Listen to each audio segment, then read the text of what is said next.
Hey everybody, Tony D and Little Joan here with a hot take. This one, normally I'm trying not to put my political stuff on YouTube, but this might get a little political. Well, it's about the woke, so I guess it can't help but be political. Um, but it's not about any specific politics in the United States per se, although I probably slip into it. There's a great new podcast um, from James Lindsay on New Discourses, The Woke Rejection of the Reasonable. And it really crystallized a lot of the things I think I'm not as well read as these guys or even Lotus Eaters, none of these guys. But sometimes you come to the conclusion on your own through your own weird observations, and I'm kind of like headed there. So one of the concepts, and I'm just trying to refine it in my own mind after listening to some of this, is the idea that there's no limits on the left, right? So there's no limits, and what this podcast does is it kind of gets into why there is no limit.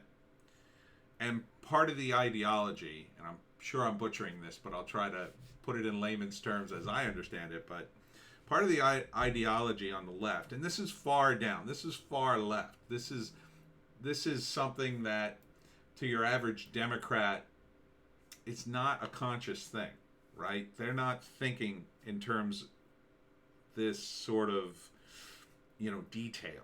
They're just going along with the flow, most of them, I think. But, and to some extent, I think some of the GOP are like me. They're not that smart, but they kind of grasp where things are going, even though they don't understand why necessarily and all the nitty gritty details, even though they present it in such a way that really to them is just, sounds bad. It just sounds awful. Right, Joan? Oh, I'm sorry. You want a little attention. So, one of the concepts is like, I look back on the GOP, say prior to gay marriage, right? And they would say really horrible things. Rick Santorum in particular, like, "Oh, what next?" Right? Like the logical extension of that to him was something terrible. I'm not going to repeat it because it's YouTube, but. However, he, in his own weird way, was kind of onto the far left's version of that. But the people he was arguing with at the time, and this would have been 80s, 90s, I guess, maybe 2000s, they weren't conscious of that. And they certainly didn't support the sort of extreme leftism that we're seeing now. And extreme leftism is still on the fringes. But the idea of no limits is it never stops with, say, one gender, right? It didn't stop with like, okay, we're acknowledging gay people. Well, now you have to acknowledge trans people. Okay, well, we're acknowledging trans people. Okay, well, now you have to acknowledge, 52 different sexual preferences and various titles that go with them. And it just never ends.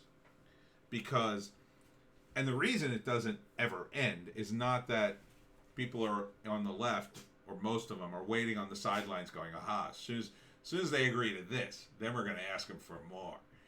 What happens is, I think, with the civil rights, gay marriage, and even some of the transgender rights, the left are running out of people to champion. They just ran out of people. It was different when you were championing, say, civil rights, because civil rights was a huge issue. There was a huge population that was impacted, and therefore you had huge support for that.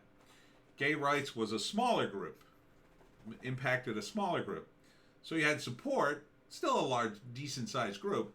You had support, but you still didn't have the massive support you had for, say, civil rights. And it wasn't as extreme. There were, I'm not underplaying it, but I'm saying it wasn't, it was smaller than civil rights. And then finally we're down to, say, transgender people, mostly arguing over that and beyond, whatever that is, I'm not quite sure. But for transgender people, they make up a very tiny percentage of the population. And it's not that their issues aren't important, but they have to be kept in context, right?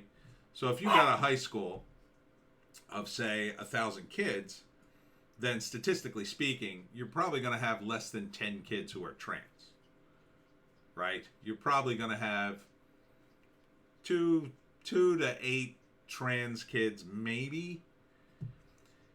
But the left is insisting on changing the entire structure of the school around just those few kids, rather than saying, well, these particular kids have issues or whatever you'd call it.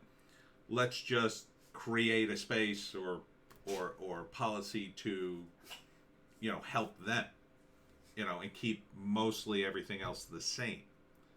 See what I mean? It's like the left is trying to cater to a smaller audience because they're atomizing, which is sort of good in a way because it will eventually push the pendulum back right.